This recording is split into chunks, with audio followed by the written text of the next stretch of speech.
We're going to get started in just a second. We were just catching up with all, where did Joseph go? We already lost him.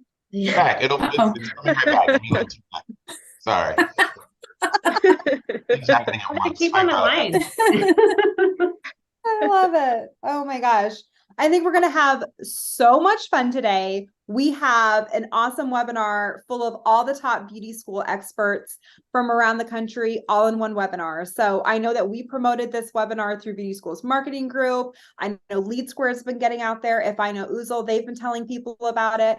I think this is going to be a super, super fun one. So let's jump in with intros because we got a lot of topics to go over. So for starters, I'm going to be the moderator today. I'm Jenn Lyles. I'm the perfect moderator because I used to be a news reporter for CBS way back in the day. So I love asking the hard questions. I'm hoping people are going to make my dreams come true and give us a debate. I think it'd be super fun. So feel free, panel, to disagree on things. We are here for that. Because not everyone does everything the same way. But I'm currently executive director of Beauty School's marketing group. You might know us by Beauty School's directory. We are so grateful to have Leadsquared hosting our webinar today. So I'm going to turn it over for an intro with one of our panelists, Violet. Welcome. Thanks, Jen. Oh my gosh, yes, I'm looking forward to this webinar. So I'm Violet, folks. I'm with Leadsquared. I've been with the company for a couple of years. I'm out of Texas, so hey y'all. And I help higher education customers with their technology, any sort of challenges, hiccups that technology can fix. That's where I come in. So I'm excited for this conversation. It's a lot of the topics that come up on our everyday calls. Awesome. The next person I want to introduce is Parker, who works with Oozle Media, one of the top agencies in the business. They work with tons of beauty schools. So there's no one better than to have on our panel than Parker. Go ahead and introduce yourself to everyone today. Thank you so much, Jen. So kind. Super excited to be on, and thank you for the invite. Like Jen said, I've been with Oozle Media for 7 years. We're based out of beautiful Salt Lake. I wish you guys could see what I'm looking at. I'm looking at snow-capped mountains right behind my laptop and some beautiful changing colors just to make everyone a little bit jealous there. But yeah, I've been working with hundreds of beauty schools across the United States and Canada, helping them increase their enrollments and students and revenue for the last little bit of years with my team. Awesome. The next person I want to introduce is Heather. Oh, my sister would call me right now. Hold on. Sorry. Unbelievable. Let me put this on Do Not Disturb. Heather no longer works in schools, but she has worked with them. She's worked with some of the top beauty schools around the country, like Paul Mitchell and Empire. And today she's working with the Aveda group. Heather, introduce yourself to everyone. Hi, yes, thank you, Jen. Thank you, Leadsquared, for having me on today. My name is Heather Cantrell. I am coming to you from sunny Florida. So unlike Parker, I have bright sunshine everywhere right now. So, so I'm a talent placement partner for Aveda Florida, which is the distribution company that services all Aveda salons in the state of Florida. I work as a recruiter for them right now. But in my past, for 15 years, I worked in cosmetology schools. For the latter part of my career, I was a regional admissions leader for 8 Paul Mitchell schools in the admissions world. So now my role is to place students into our salons as well as experienced stylists. So I'm here to talk to you about how schools and salon groups can partner together to help place the students. Love it. All right, let's move to our 2 school partners. So one, we have Joy. I've done a webinar with her before. I've heard her speak. She is lovely and she works with Tricoci. So go ahead and introduce yourself, Joy. Great. Thank you, Jen. Really excited to be here. My name is Joy McClure. I'm over admissions and marketing for Tricoci University. We're primarily in the Midwest, so we don't have snow-capped mountains. We don't have the ocean view, but we have really beautiful changing leaves right now here in the sunny Chicago area. We have campuses in Illinois, Indiana, and Wisconsin. I've been in higher education and admissions for over 20 years. I love this industry, really passionate about it, and really excited to be on this panel today. Jen isn't wrong. She does an outstanding job. So I can't wait to see what happens today. Thank you. And then we also have our Empire. Empire is one of the biggest beauty schools in the nation. They have 76 campuses. They're one of still, I think, one of the only big corporate chains left. There's a lot of schools out there that are franchised, or even, smaller with corporate. They're huge. They've been in the biz a long time, and we get one of their people today. So we are here today with Joseph. Tell us about you. Hi, everybody, and thanks so much, Jen, for saying all those nice things about Empire. I'm Joseph Medlin. I am a senior director for the Empire brand schools. I am in Florida as well, working over the Southeast schools. I have been in higher education, for-profit education, probably for 20 plus years as well. I've been with Empire for a good portion of that time. I have been on the admission side, and that's really what I've been focusing on for the entire time that I've been with Empire and really in this field. I, like Joy, am extremely passionate about the idea of helping people change their lives. And that's really part of the mantra for Empire. And really what I'm here to talk about today is really how we separate ourselves, what we're doing to stay current, and really what we can do to really help the beauty industry continue to be as large and as beautiful as it is. We're just excited to be a part of it. So I appreciate you inviting me and just having being part of this panel. This panel is going to be so much fun. And I see another Leadsquared person on here. Reshma, is that how I say your name? Yeah, that's right. Reshma. Yes, I would love for you to tell us a little bit about you, because Reshma is actually going to be running our polls today. So stay tuned. We're actually going to start off with a poll here in a second. Hi, so I'm Reshma. I am not in the United States, unlike everyone else. I'm currently in Bangalore, India, and I had a great time putting together this panel, and this is like my baby because I was preparing for this for like a month now. So it's good to see everyone finally here. And we're excited to have you. Okay, what time is it there? It's 10:30 at night. Wow. Okay, 10:30 wins. Wow, Yeah. you're in the future. I love it. Guys, today we're going to talk about 3 topics. We're going to be talking about marketing, which is getting you guys more leads. We're going to be talking about admissions, which is getting you more students. And then we're going to talk about retention, graduating those students and placing them in jobs. That's why we're here. That is why we work at beauty schools. It's to get people licensed and doing something that they love. I always say beauty is my favorite, beauty schools specifically, because it's a passion school. It's something that people have been wanting to do since they were like 4 years old and playing with their Barbies and playing with their dolls. And we get to help make those dreams come true. So it's super exciting. But what's really fun is today we're going to talk about how to outdo your competitors, how to be one step ahead of them. We're going to hear from some of the experts here today to give us some tips. So we're going to get started, first of all, with our marketing section. Let's go ahead and launch our poll. Our audience poll is your school doing any type of traditional or indirect marketing? So guys, traditional, that's going to include those billboards, the bench ads, TV, magazines, anything that's not on your phone or on a computer.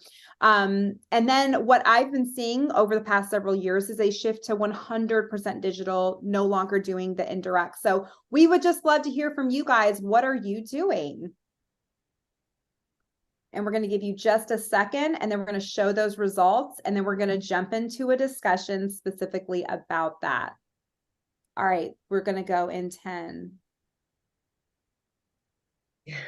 5, 4, 3, 2, 1. All right, let's see those results. Here we go. Oh, we're still, okay, this is interesting. So we're seeing 61% has gone fully to digital, and still nearly 40% is doing a mix. That is super exciting and interesting. So let's chat a little bit about that. Parker, I'm going to give you my first question because, like I just said, we've always sort of seen that mix. And I would say recently it's been on the digital side almost solely. What are you seeing as far as marketing budgets with schools? Where are they putting their money? Great question. So, we're a digital marketing advertising agency. So of course, we primarily see a lot of the digital advertising spend. And because, like we see so much in this poll, 61%, 2/3 roughly of folks are going 100% digital. Being in the digital space is getting more expensive, I think, for everybody because it's more competitive. And so a lot of schools have probably seen prices go up. They're spending more this year to get the same results as last year, things like that. But the interesting thing, in my opinion, and to your point, Jen, talking about how schools can set themselves apart from their competition, is the schools that are really killing it actually haven't gotten rid of, or they've gone back to some of the traditional advertising, but they're not doing the really costly mailers and billboards and things like this. There's two traditional advertising platforms, if you want to call them that, that went away during the pandemic, and smart schools brought them back. And those are open houses and high school visits. And right now, a lot of schools are not doing high school visits anymore. So like before, if we're talking about 2015, 2016, 2017, a handful of years ago, you got these schools, every school was trying to get into every high school, and it was kind of difficult. Now you might be the only school visiting some of the high schools around, and it's a great marketing touch. It's a great awareness play. And same thing with open houses, very low cost way of getting people in, throw a little bit of a party, have some food, have some fun giveaways or things to give out, and do, a monthly open house. I love that. Joy, are you guys doing that over at Tricoci?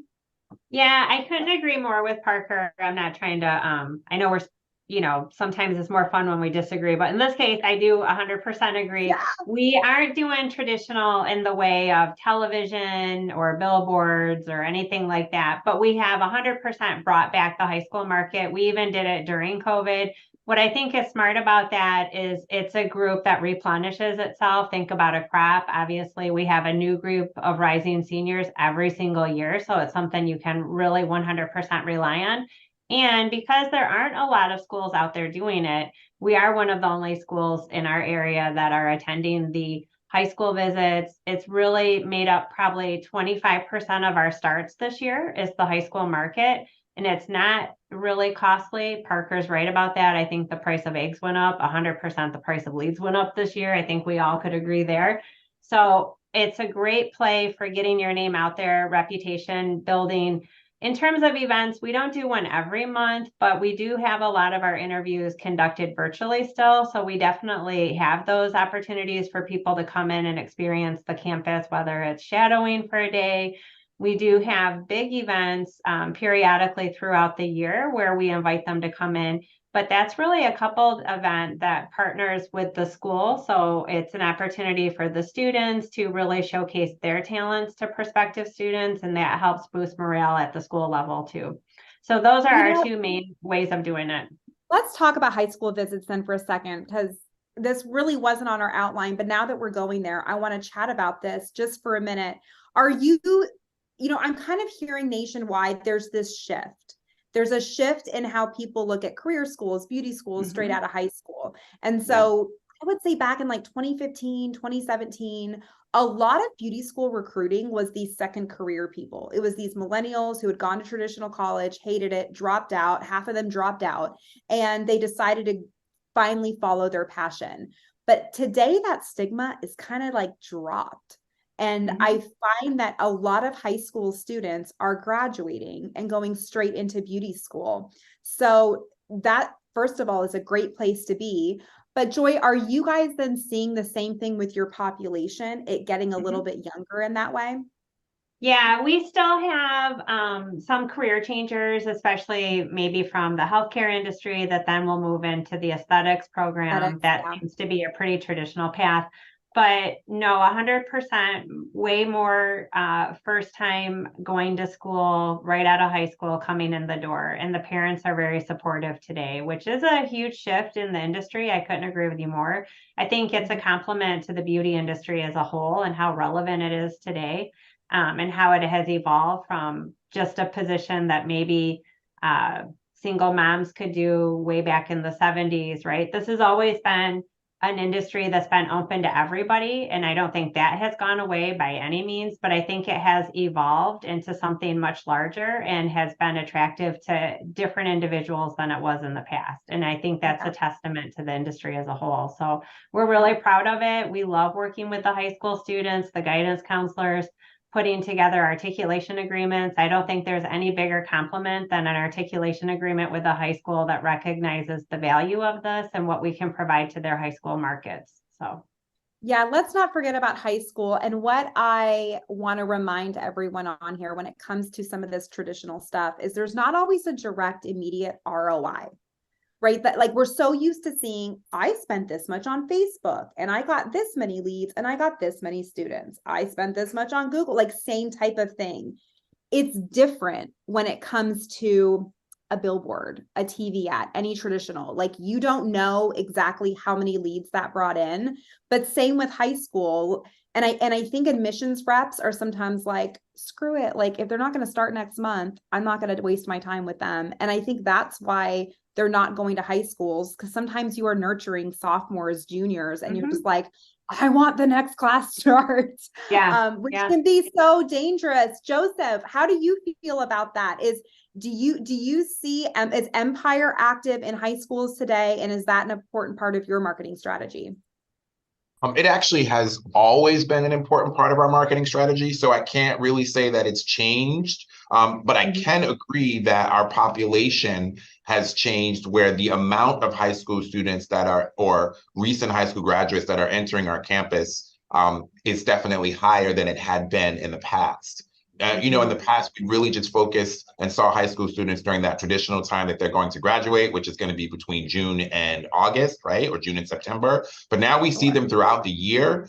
They may have been planning to come as soon as they early graduated, or they may have been thinking about it in July and August, decided to take some time off and then came in January, February. So high school for us is huge, but I'm going to say for us, since we hadn't really changed that high school focus, we are now doing a lot more open houses, and those open houses are company driven. So individually in the past, each school had the opportunity to really create their open house program.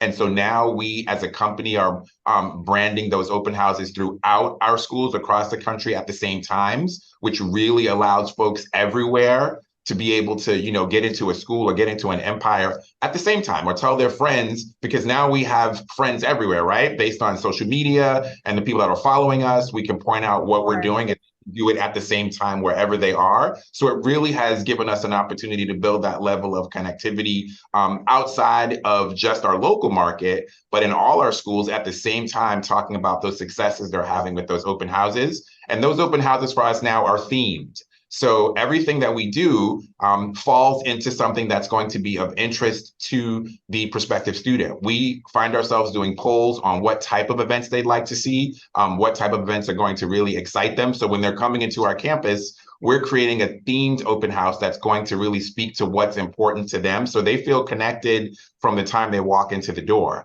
And then, of course, I love the theme idea. That's so fun. When I was a marketing director, I remember doing an open house in October, and it was, Halloween themed, and we were doing that special effects makeup and that sort of thing. So I think that's great. Parker, I want to ask you a question, getting back to digital, because I want to quickly ask you, I know that things change, right? It's like the worst thing. At some point, you and I are going to be too old to work in this business, and it's just going to be these young people who know these new apps, right? Like I find that marketers are always these sort of like young, savvy people, because sometimes things work and then they don't anymore. Like images used to work and now everything is video. What are you seeing digitally that used to work that just doesn't really anymore?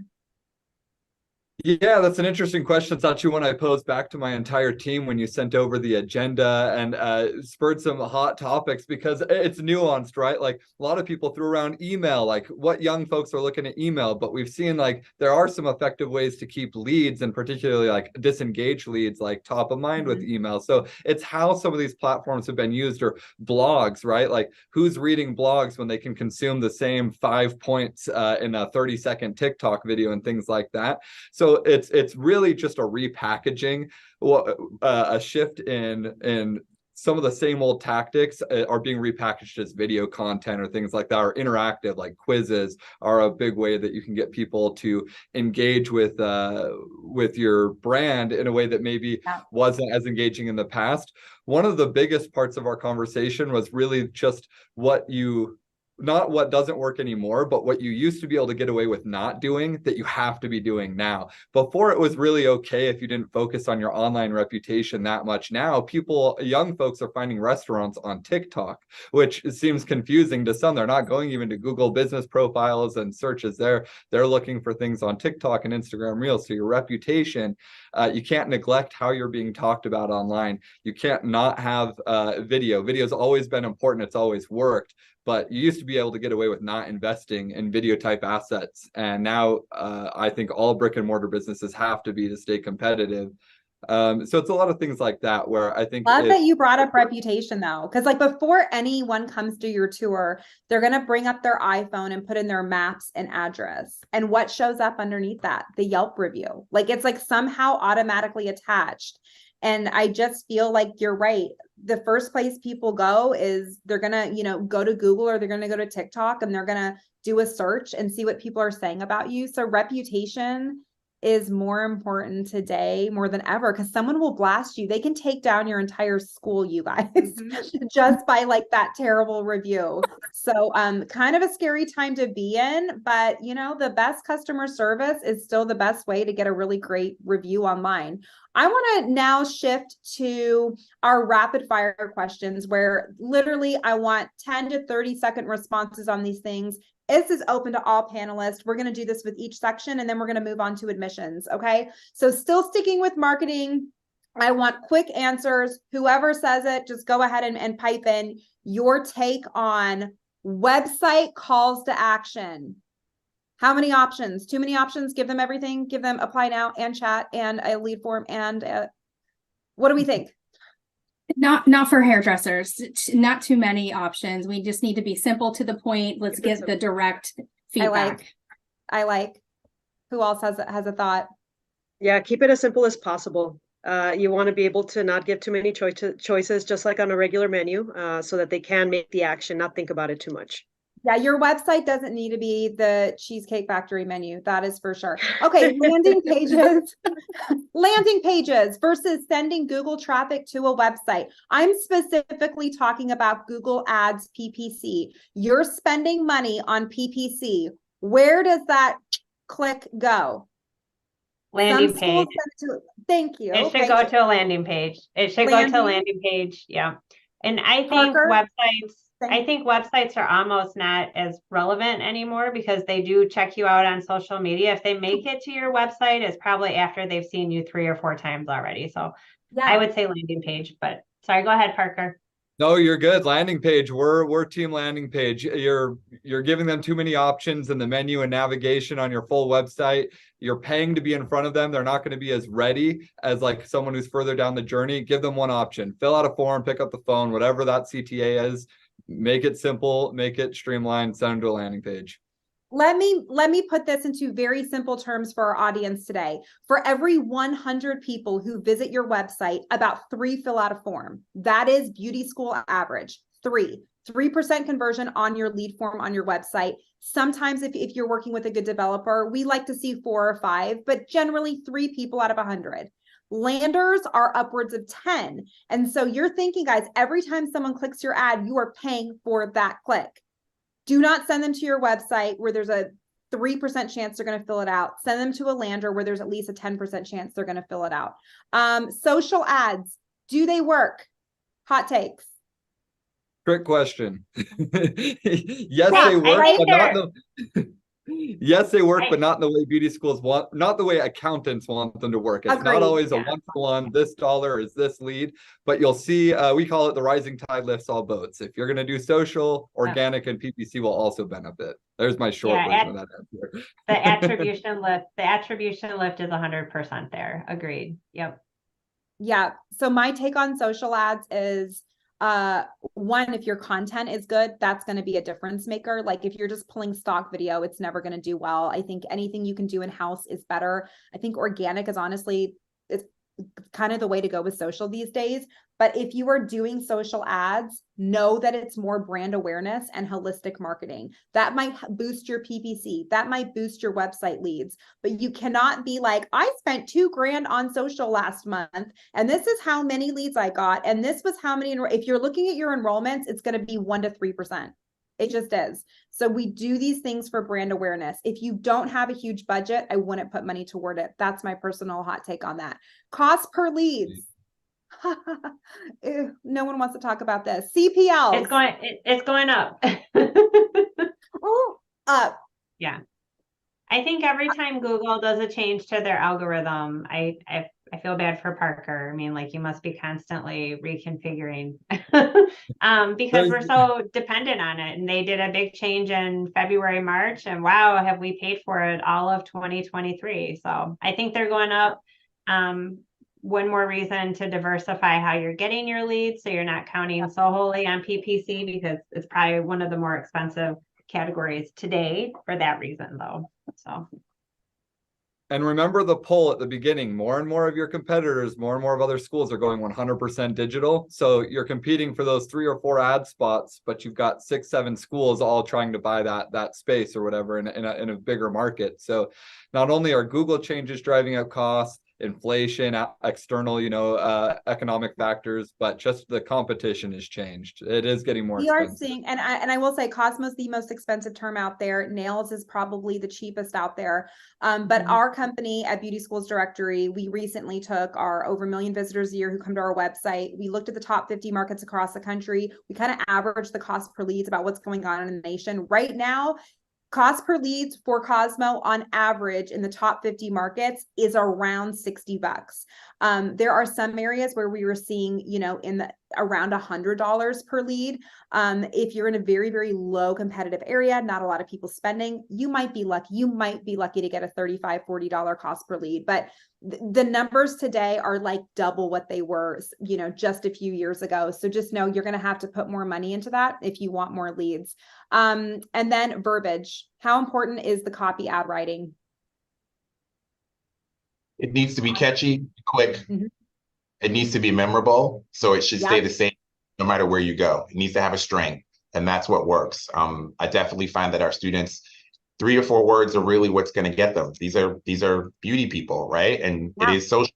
The mentality is always social. So it has to be catchy and it has to be relevant. Love it.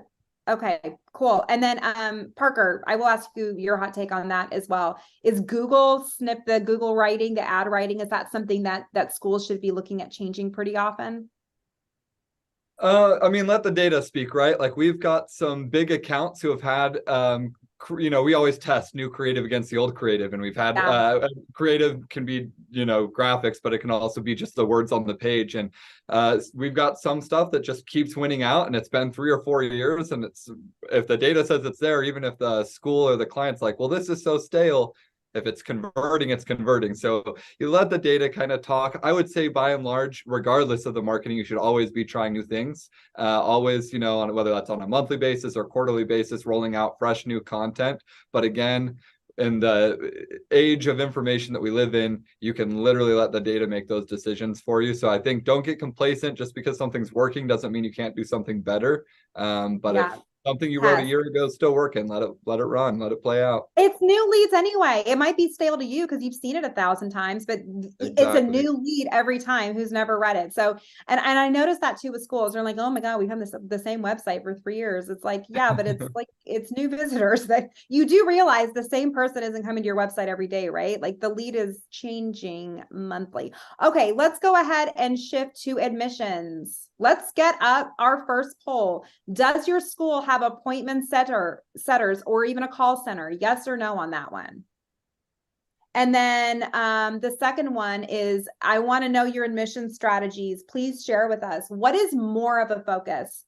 And I'm not talking about what you do first. I think a lot of schools will call first. Love that journey for you. I that's my journey, honestly. But are you focused really on some good texting ideas, texting scripts, a good mix of both, or is your goal as a school, get them on the phone? We want to know right now what your area of focus is with that.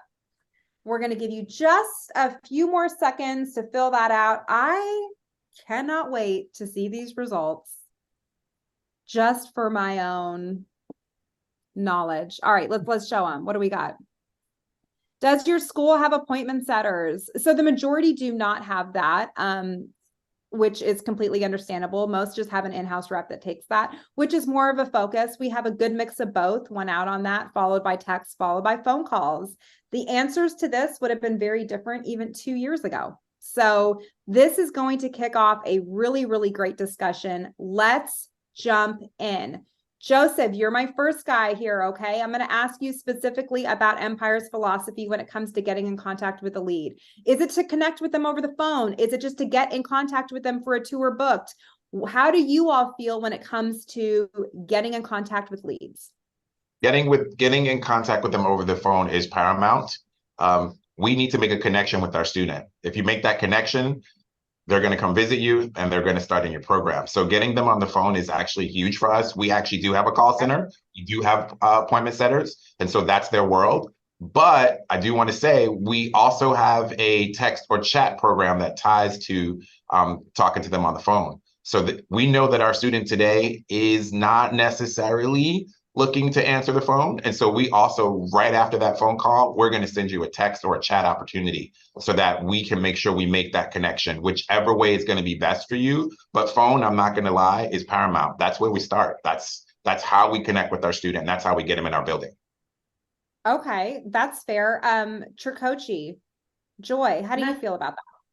The same. We have an in-house call center, so there are employees, it's not outsourced, and we still feel speed to lead really is valuable. So in agreement there, our goal would be to have a telephone conversation with them. That's how we get the appointment scheduled. We only schedule the appointment through a conversation. We wouldn't do it through text or chat. We feel the show rate is much lower, so we kind of want that commitment. But we have had a pretty dynamic content or contact strategy. So we start out with a telephone call, but I think there's like a very specific contact strategy over the first 8 days. And then we know after 8 days, if we haven't been able to connect with them, there's this dip in erosion, very steep, that all of a sudden they kind of just fell off and they're not as interested. We know sometimes this is a passionate group that will act impulsively, but definitely telephone call would be our first primary contact. Okay. Well then why don't I just heat things up a little bit? I don't disagree, but I somewhat have a different perspective on this that I kind of want to share. I agree speed to lead is going to win. Remember, sometimes multiple schools are calling them depending on how they came into the system. So you definitely want to be first. People are 180% more likely to text you back if you called first. That's an interesting study that Velocify put out a few years ago, that someone is more likely to text you back if you've called first. I personally think it's because they're afraid you're going to call back. They're like, oh crap, I have a missed call. She just texted me. Let me text her back or she's going to call me. I believe this new generation coming up is used to building rapport over message a lot better than we are. Like they won't even go on dates. Like they'll slide into DMs. They do everything over text, everything. They don't even call their parents. They just text their parents. They know how to build rapport over text. We aren't great at that. And I don't know what it is. I feel like we're really good at it outside of a school. Like we're good at it with our friends, with our spouses, with kids, but we really need to be better about, I love the idea personally of booking a tour over text, and I have rules for following up to making sure that they show up. Violet, I would love your hot take on this because you work at Leadsquared. You know what schools do for strategies. How are you seeing them use texting for booking appointments or just for overall rapport building? Yeah, and you know what? I have a million questions, not just for the panelists, but for the attendees, because every thing I'm hearing, like speed to lead, it is important. But also, I hear this is some of the feedback. Let's say I have an admissions team. Maybe they have too many leads or too many campus tours today. They can't get to the leads. So these leads are sitting not contacted, with no one picking up that phone and calling them.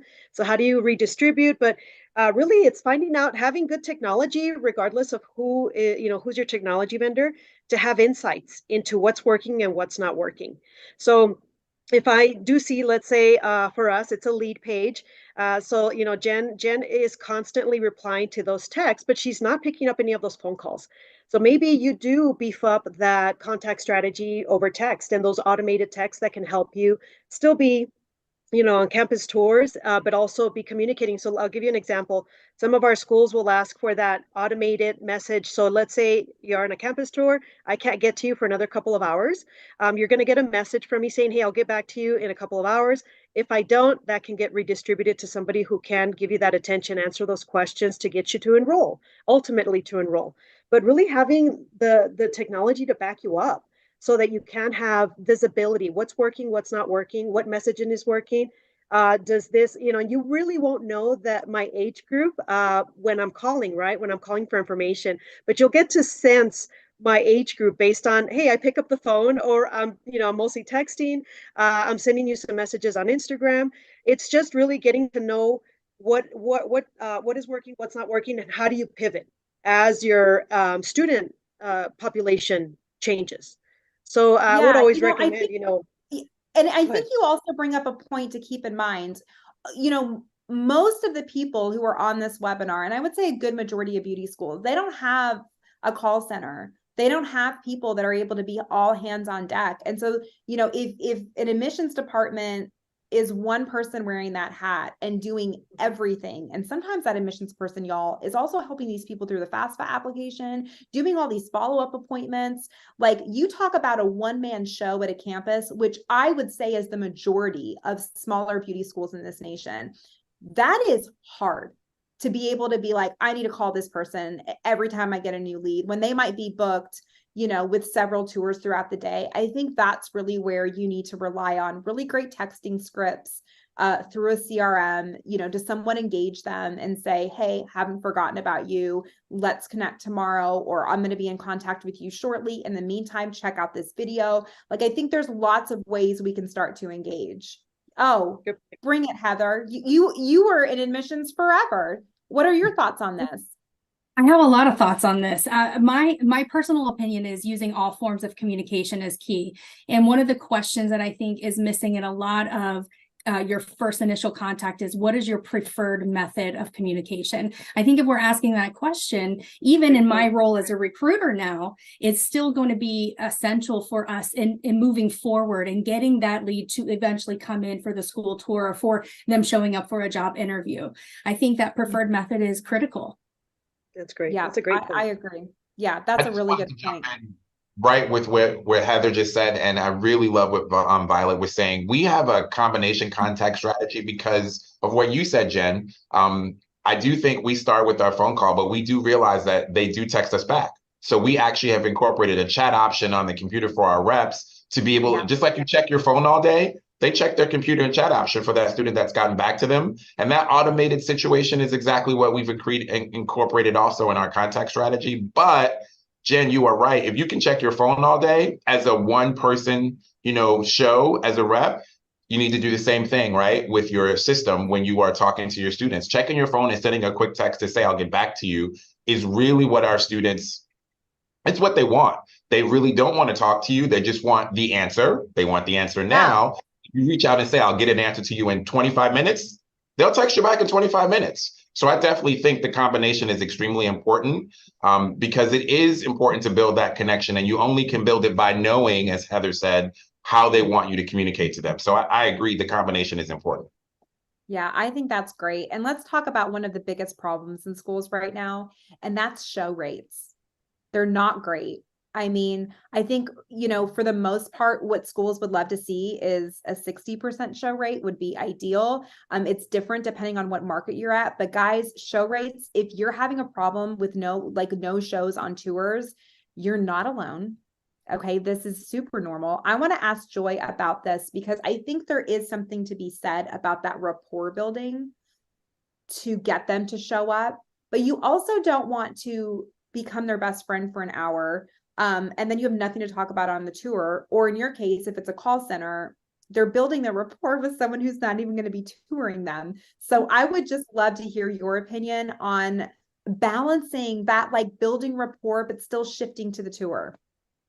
Yeah, so the call center, like I shared, and it's a team of like 8 or 10. So I understand that's a luxury and everybody doesn't have that, but it's not like this big, huge volume group. but they really are trained on how to inspire the individual to come in. So to spark that fire, to get them engaged and excited. They don't have a lot of information, so they're not tempted to give out all the information. So I think they're lucky in that regard in terms of having the balance. But their main role is to inspire and ignite that flame. So then when they show up, and we are lucky, I guess, we have at least a 60% show rate for our appointment set to interview. So they do show up, and the call center is trained. It should be a 10 to 12 minute conversation. They take great notes. We have a CRM, maybe somebody who's on this panel with me. And so the notes get sent straight over to the admissions advisor. They know not to schedule an appointment more than 24 to 48 hours out. If I am not able to get somebody at that campus, we do have folks that work remotely, and we can have anybody cover. I think there have been some beautiful silver linings from COVID. That's one of them. I can cover an appointment for any of the campuses, whether I live in Wisconsin, Indiana, or Illinois, and I can still take care of that student. So I still think some old-fashioned rules still hold true. 24 to 48 hours out. We really want same day if we can, because they're excited right that minute. But they keep their phone calls to 10 to 12 minutes. Their goal is to inspire, get the person excited, and have them come in for the appointment. Yeah. Love it. Love it. Let's move on to some rapid fire before we move on to our last section. We got 20 minutes left of this webinar. I don't know where all this time has gone, but we are going to have to do a follow-up for sure. Great first opening text messages. What do we got? In terms of, do we do it? So we start with the telephone call, and then we go straight to a text Okay, they don't answer. They don't answer the phone call. What's a good first text to send? It's introducing ourselves and letting us know we're trying to reach them, so they recognize the number, because maybe Tricoci isn't coming up. So, hi, I'm trying to, so exactly. Yep. Good. Who else has got one? You Make it respond. personalized. Oh, I'm sorry. Go ahead, Parker. Sorry, I didn't know you were talking. My only tidbit there is just make it personalized. That's where technology can support you. Have something that can drop in their first name if you're not manually typing it, first, last name even. Make sure you got the right person. Yeah, we love a CRM. What do you got, Joseph? Our call center, similar, but a little different than Joy's. Our call center is definitely a little bit more appointment setting. And so we get that information from what you've told us. So speaking to Parker's point, we definitely tie in something that you showed of interest to. That initial is going to be a phone call for an interest that you showed in hair or nails or a location. And our text only comes after we've at least reached out to you once via telephone before we move on. I love a text that just engages a response, and I don't care what it is. I love a text message that's like, hey, saw you were interested in cosmetology. How long have you been thinking about a career in beauty? Like, even anything just to get them to respond. I could come up with those for days, but I think, guys, the point is we want them to respond to our text messages. Let's be asking things a little more interesting than, are you still interested? I don't like that text message. Okay, engaging, that actually goes right to the next question. Rapid fire on engaging leads that you still haven't made contact with, let's say within that first week. We do use email, and I think some people don't love that, but we do use email, and whether it's just a blog or it's something that is a newsletter, and we have seen a lot of success with email. I know it's kind of old-fashioned, but it has created high open rates and click-through rates for us.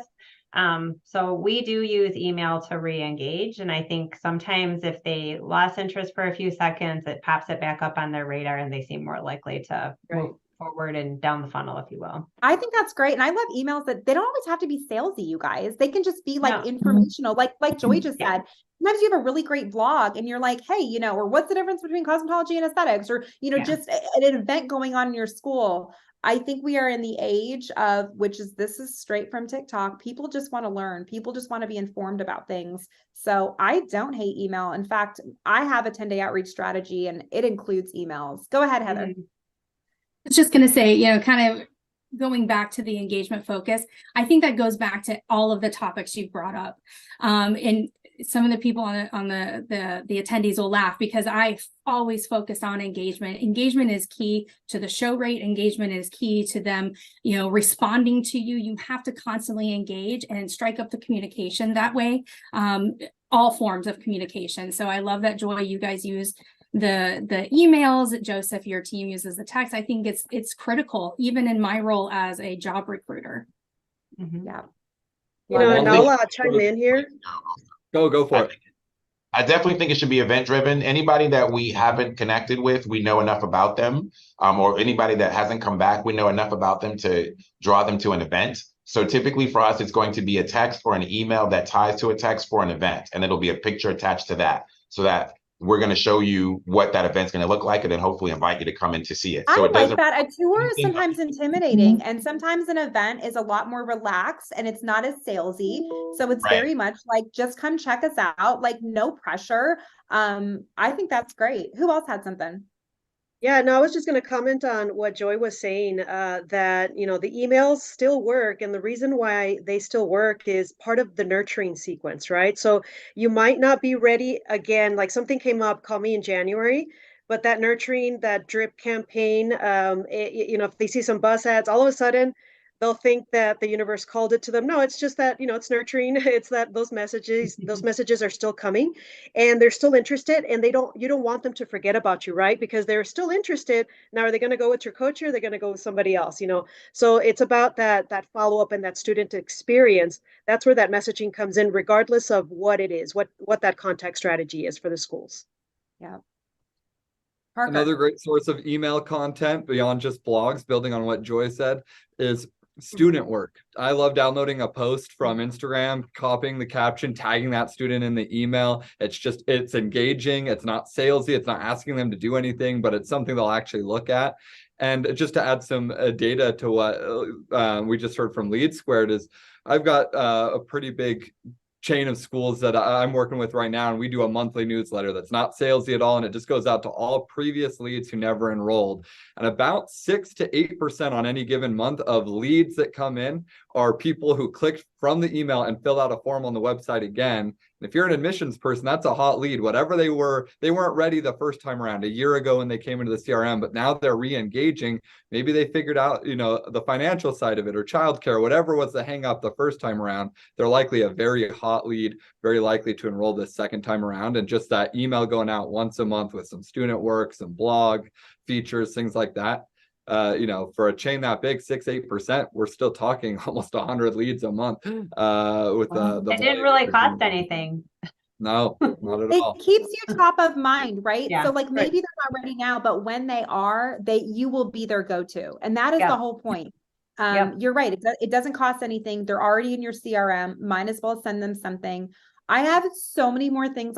We kind of have to move on, but let me quickly just get one more in that I'm super passionate about. Collateral, because I think a lot of people went to QR codes. A lot of people don't give folders anymore. Some people do. Would love your quick hot take on giving a folder on a tour, a physical something pretty versus everything's virtual.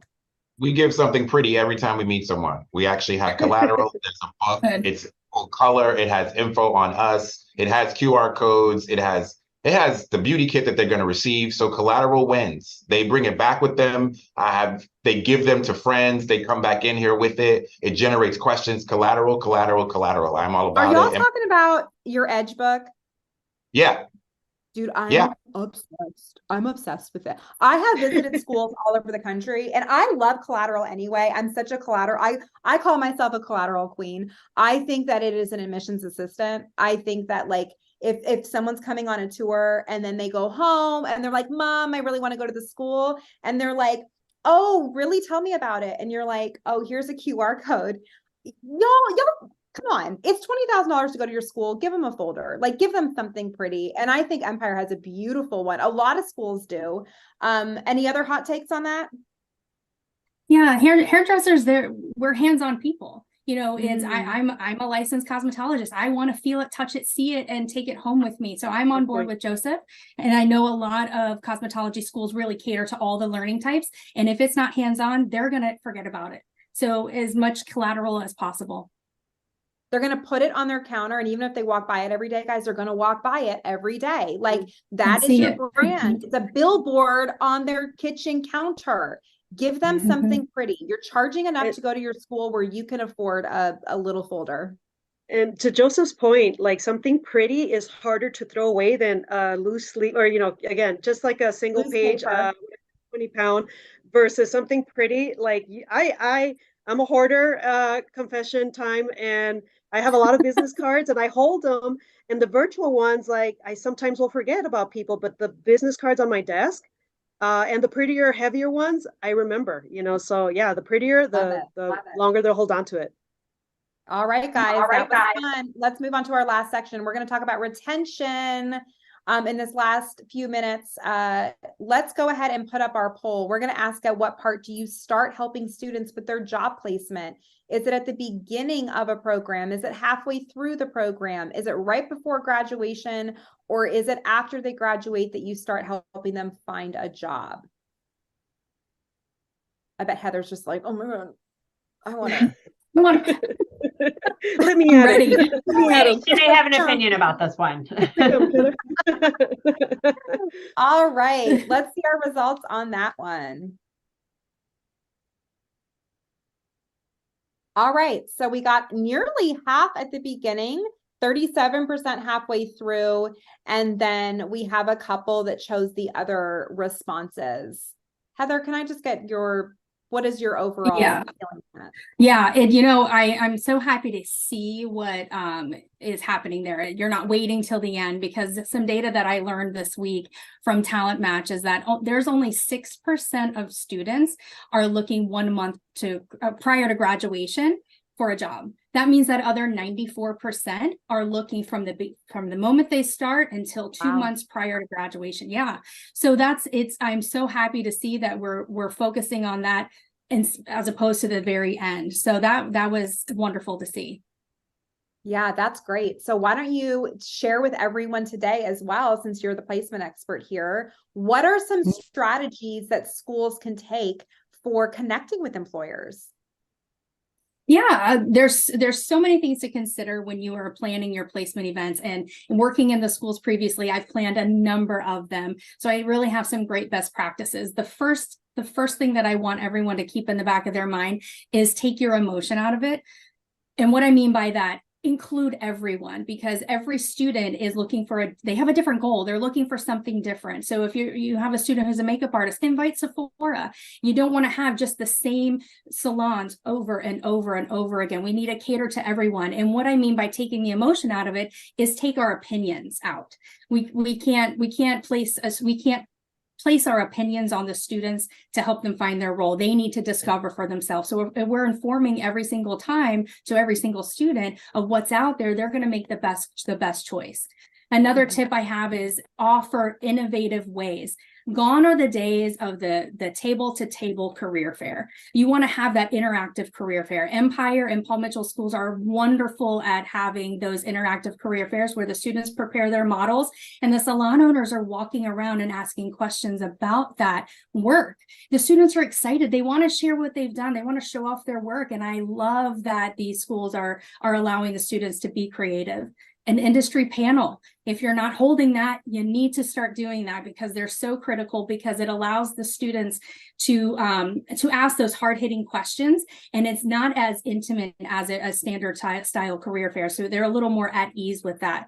And then most importantly, invite all salons to your salon advisory board. That is generally done at the end of the year. Invite all. That way you're getting the feedback from what's working, what's not, when the student is finally placed in your salons. I do think that there's an opportunity for schools to have their students prepared, whether that's with resumes, the professional attitude, professional dress, and most importantly, coach them ahead of time about questions to ask. I think we spend so much time as admissions team members or career services planning the event, but then we forget at the end of the day how to prepare the student. That is such a good point. I went to a school and they were about to have a career fair. This was a couple months ago, and I just happened to be there, and they're like, oh, we're getting ready for a career fair later. And I looked around at what the students were wearing, and I was like, what? They were just like in leggings with like Crocs, and their hair wasn't done. I was just like, come on. They're about to meet with employers. Are you going to let them go home and change? Like, is there a glam squad coming? It was rough, guys. And so I think there's a lot to be said for what you just said. Like, we need to prep these students to be meeting with employers. Joseph, let me ask you when it comes to kind of what Heather just said about that whole career readiness. I know there's a point in the curriculum, whether you have Pivot Point, Milady, or any other sort of custom curriculum out there, there's a career readiness chapter where we are really preparing these kids for employment. How does Empire help prepare students for success?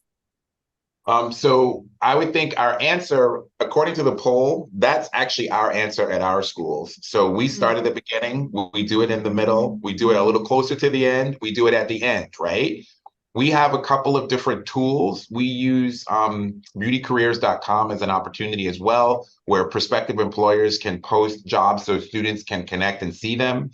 We help our students build resumes on portfolios starting in beginners. So in the pre-salon portion, they're building a resume. They're starting to add the techniques that they've learned in school into that resume. We actually have a career readiness curriculum. You're correct. It's something that we do on the salon floor. And to speak to what Heather's saying, we actually use that time for students to present, because we actually have made it an event where they present what their plan is for their salon, what their theme is, because almost every student wants to be an entrepreneur, no matter what portion of the field they want to be in.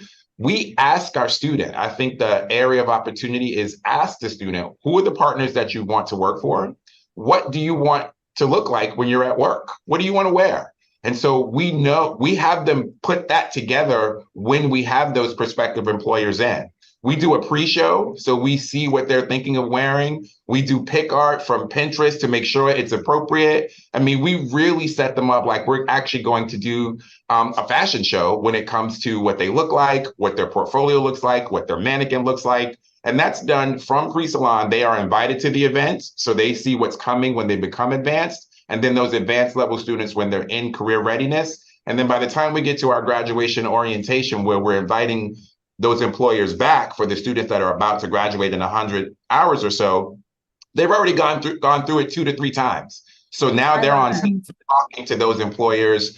It really makes for a great match. So really including the students. It's all about prepping them from the beginning, like you said. So by the time they get to the end, they really are ready. One thing I want to bring up, because we have Parker on here, is like Oozle has a beauty as a business program that they put out. And you know, career readiness, guys, is also like, do you know how to ask someone kindly for a review? Do you know how to manage your social media? Parker, I know we didn't plan this, but I would love to give, you know, like you have your 30-second pitch here on how a program like that does help the career readiness. No, absolutely. You know, it's funny. The anecdote I'll share is I gave a presentation maybe 3 years ago to Wella professionals and on social calendars. And the end of the for beauty as a business, and the end of the webinar, I had some Q&A time, and almost every question was, how can I spend less time working on my social media? Which is, from a marketing mind, I'm like, what? Like, this is the most important thing you wake up and do. But these professionals, they want to be behind the chair, helping people feel beautiful, and they love that. But they need to be able to have the tools and resources to find clients and be successful, or they're going to drop out of the field quickly because they're not set up for success. So beauty as a business and programs like that, just give them we're not trying to make them the next, you know, influencer, 1 million followers on Instagram. It's where do you find local clients, keep them coming back, build your reputation, take good photos and videos, and build a real career out of this that can sustain a family, can sustain a livelihood, and you don't get these sad statistics where, you know, people aren't making it 5 years in the industry, they're not making it 12 months in the industry, and that's what we're trying to help. Awesome. So in our last minute, there's a lot more I wanted to cover, but we're going to do quick rapid fire on this retention and job placement section. So orientation, any ways to make it fun and engaging? Because a lot of people show up to orientation and they're like, this place is boring, I'm never coming back. So I think you're spot on, and a lot of times it's run by education, and I love our education team, but we've implemented a scavenger hunt just so they get familiar with the space as well. So the scavenger hunt, go meet the person in career services and have them sign off on the sheet, go meet. So it kind of forces them to come out of their shell and to explore the facility, and just makes it interactive versus just sitting there and being told about dress code and the attendance policy. So I love love that. that. That's great. and it doesn't cost anything if we have any CFOs in the audience. So it's free. I think it's a great idea. I think more people should make do the too. orientation fun, honestly. I think that Yeah. a big reason why our enrolled to start rates kind of suck is because people come to these boring orientations and then they're like, oh my God, I learned about the LOAs, I learned about this, and they just get so nervous. And Yeah, so what is that? yeah, that's great. With the current students to participate as well. So they're not expecting to see the current students, and we're like, just have at it, kind of like what we're doing now. First 3 questions you want to ask, and current students can answer it for them. So they get to build a connection that they weren't planning on building on orientation, and they're excited about Monday. Yes, Yeah, mentors are smart. That's smart. And then first day of school or student kits in general, how do you guys feel about that? Like right out of the gate, make it Christmas Day, give them a kit, give them a little bit of the kit. How do we feel? We give kids first day. Kids first day, kids first day, Tricoci. Love that. Do you know what Aveda does at all, Heather or Paul Mitchell? I don't. I think it's the first week of school. They get as the time goes on, they get a portion of the kit. They give them a little bit more every day. Yeah, it makes every day a little more exciting, and they get that. It's that anticipation, like Christmas Day. Yeah, I love that. Y'all video that, put that on social. That's what people want to see. This has been, guys, we made it. It's been an hour. It just flew by. Somehow my dogs didn't bark. This was, amazing for me. I saw them in the background though. I was like, oh God, where are you going? Bugsy, sit down. But this was so much fun. I hope you all learned a lot. We'll do it again soon. Thanks again. Go enjoy the rest of your Wednesday. Bye. Feel free to connect if you have questions. Yes, connect with us. Thank you so much. Bye.